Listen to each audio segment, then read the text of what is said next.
They're schemers. Schemers trying to control their little worlds.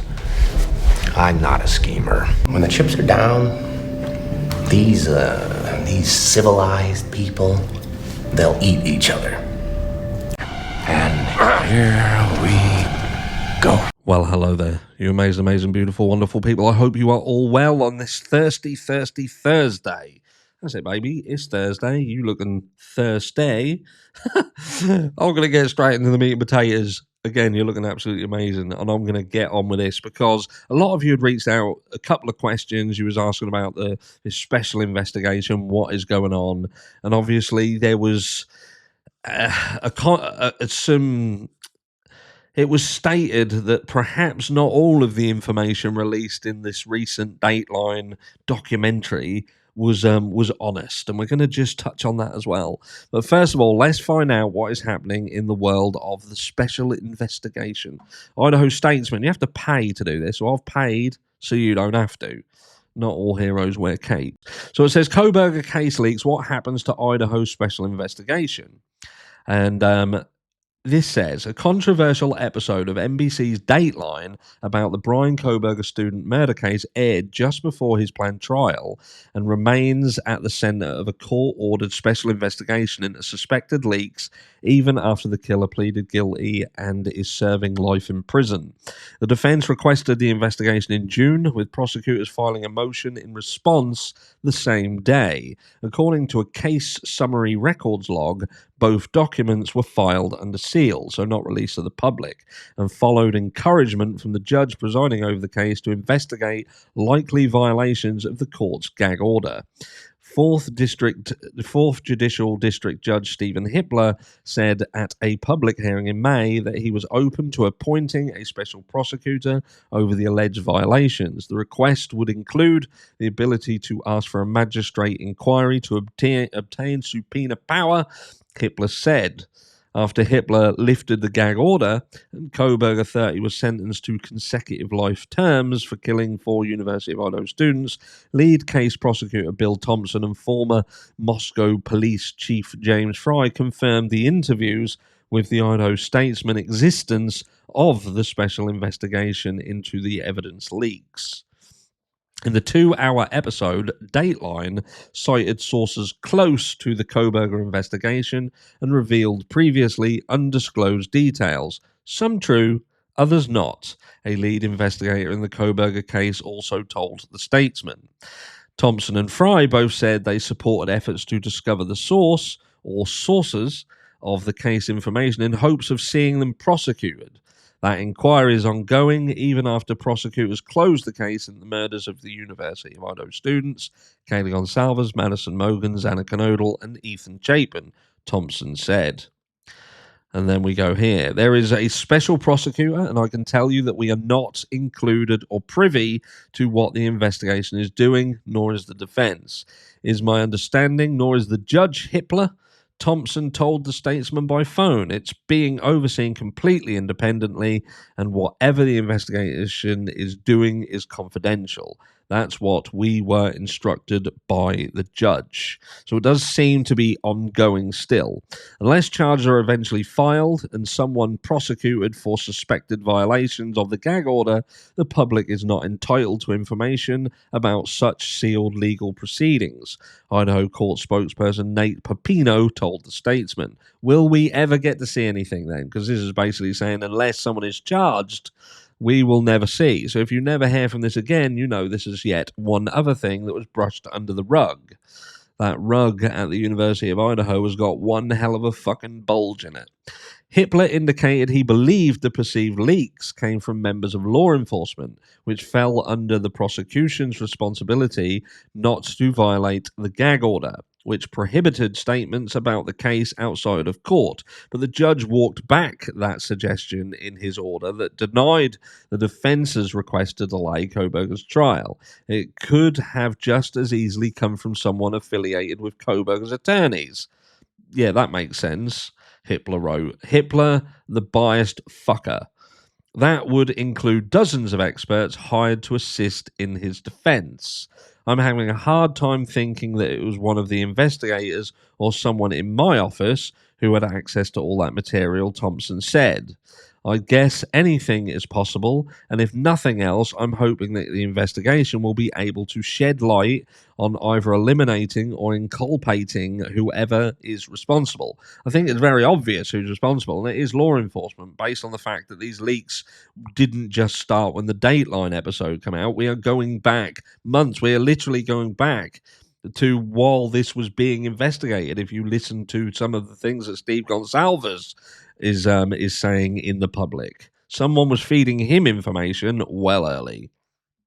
Fry rebuked Dateline and called the decision to air the Kohberger case episode unprofessional. He raised concerns that disclosing previously unknown evidence on television could have changed the outcome of the case. I would argue that it absolutely did change the outcome of the case and likely facilitated in exactly where we are now, which is in purgatory. We have no fucking clue what is going on in this case, and it certainly isn't justice. Number one, it should have never got into their hands. So anybody or somebody obviously messed up there or didn't mess up and did it intentionally. No, you think? Fry said in an interview with The Statesman, but I still would like to believe that if you're a professional organisation, you'd say we're not going to take that chance, even for a click or even for viewing. Naivety at its finest. Dateline got some facts wrong, lead investigator says. The Dateline special, which NBC broadcast on May 9th, just 7 weeks before jury selection was set to begin, included a raft of new details about Kohberger and the murder investigation. It remains available to watch on Peacock, NBC's streaming platform. Idaho State Police Lieutenant Darren Gilbertson, a lead investigator on the student murder case, told The Statesman that he watched the episode and Dateline got a few details right, but he said it also had some, including significant ones, wrong. There were some gross inaccuracies and just complete falsehoods, Gilbertson said in a phone interview. So all of those people who are holding on to the belief that this was indeed a complete factual overview of the case, give yourself a slap on the face. Dateline asserted in the episode that Kohberger's target was Mogan. Investigators said they think Kohberger first went up to the third floor, to attack Mogan and Gonsalves, one of whom Thompson and Gilbertson said they believe was his intended target, but aren't certain if one was targeted. Knodel then went upstairs to the third floor and encountered Kohberger, Dateline reported. Gilbertson agreed, though perhaps she did not go all the way, he said, which was determined by what her second-floor roommate, Dylan Mortensen, heard and told police. Kohberger came down after Knodel, where she fought him in her second-floor bedroom, Gilbertson said. Recently released Moscow police reports stated Knodel was stabbed more than 50 times, including defensive wounds. Still unclear to investigators is whether Kohberger killed Knodel or Chapin, her boyfriend who was asleep in her bed first. Chapin died from a single wound to his neck that severed his jugular vein, police reports said, and also had wounds to the back of his lower hamstrings, but those wounds were not carved, as Dateline reported, Gilbertson said. This is where this gets very interesting, because I have pointed out that in amongst all of the randomness of these injuries, there looks to be some very, very specific injuries. So take away all the noise and look at the detail, because the devil's in the detail. We've spoken about how accurate and quick the person was who did this. The entry wound on 2 victims was up under the clavicle into the subclavian artery and severed, which is it's a kill shot. And that is knowledge that you have to have there. But check this out, because this is where this gets even more interesting. Because we heard about the carvings, which, again, then presents this image of just hacking away at legs with no real methodology in there. There's no reason, but that's not accurate. There was a strike to the back of his leg, he said. None of us believe or concluded that there was any other purpose or that he was doing something ritualistic or anything like that. I think it was simply a strike to make sure that Ethan was not going to come after him. Check that out. So this person is able to enter the knife under the clavicle, into the subclavian artery, sever that, kill, then just to make sure, goes to the back of the leg and severs a muscle in the leg or a tendon in the leg to prevent this person moving. That is some fucking knowledge and skill there. I don't give a fuck what you say. Again, but take away all the noise. This was someone who knew what they were doing. Absolutely knew what they were doing. And bearing in mind, Bryan Kohberger couldn't fillet a fish some time back. Somewhere along the line, if he's the person who did this crime, he got skills. So also Kohberger, after fatally stabbing the 4 students, did not take a seat in Knodal's bedroom out of exhaustion, as Dateline purported, he said. Completely false, made up, no idea where that came from. Gilbertson said he did not sit down in a chair anywhere in the house. In response to a request for comment from the Statesman, an NBC News spokesman said the network stands by its reporting. So, so you've literally got saying, no, didn't, just made that up. And they're turning around saying, no, we didn't. What we said was true. What the show did get right, and even then it doesn't seem to be right, Gilbertson said, was Kohberger had previously used his cell phone for online search about notorious serial murderer Ted Bundy and his justifications for killing. The program also reported that he searched for pornography with the terms sleeping, passed out, and drugged. Listen to this bit. It says, all that is pretty accurate. There were searches related to pornography, but it wasn't extensive, Gilbertson said. There was not anything that led us to believe, okay, you know he has some type of sexual desire behavior that's driving this. But we also know that he deleted and wiped a lot of his devices, so we obviously don't know what he wiped or what wasn't there. So did they completely make up about the sleeping, passed out, and drugged?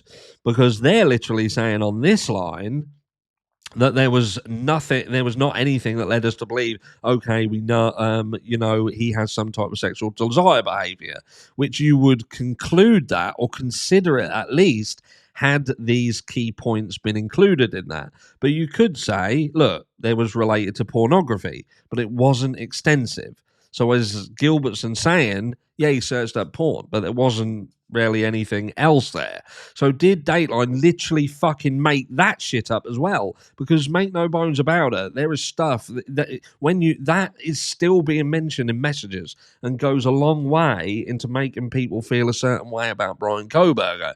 When if you think that Bryan Kohberger's male, he's in his late 20s, he's on his own, he's probably got nothing to do some nights, sitting there and gets his old nuts and bolts out, you know what I mean? And has a bit of a hand shandy, have a look at old Pamela Henderson. That's not abnormal. It's not abnormal. But there we go. But they have to go back into, well, we know he wiped a lot of his devices. That's dodgy in itself, wiping a lot of your devices, but there could be a reason behind that. It is actually quite, how can I say, quite innocent. He obviously is a criminology student, and that means that he has to search a lot of stuff for this, like crime, like murder, like all that sort of stuff. Now, if he doesn't want that to impact his searches or anything like that on his phone, or what stuff his phone is throwing up, he may look to wipe the phone to get rid of anything that is business related and his studies related, so it doesn't migrate into his away from work studies. And I know it sounds like I'm trying to make a mistake, but it's like me, you know what I mean? It's no different than if you allow the children to watch your Netflix account. If they're constantly watching stuff that's relevant to them, then eventually that migrates into your viewing, and all of a sudden your Netflix is just throwing loads of stuff that isn't really relevant to you, as relevant to kids. And I know it's a different situation, but some of you will get it, some of you won't. There you go. Kohberger, a Washington State University PhD student at the time, had a number of photos on his cell phone of female college students at WSU and the U of I, which he saved from social media, Gilbertson said. They were mostly WSU students, he said.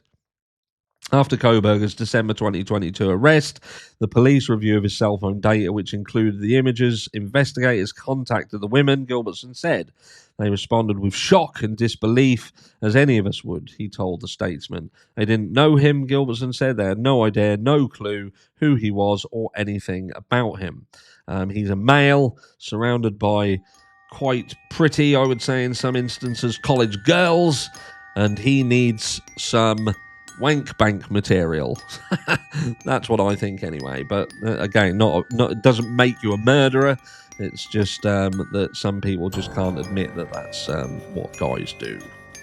But on the flip side of that coin, he admitted to doing it. So fuck him. He might have been the person who did it. But there is more and more things that come up that just shows you that, irrelevant of whether he did it or not, there is a lot of things that just ain't sitting right, and that is biased reporting, weaponized reporting, things being hidden, things being twisted, narratives being formed, and is that how the system should operate?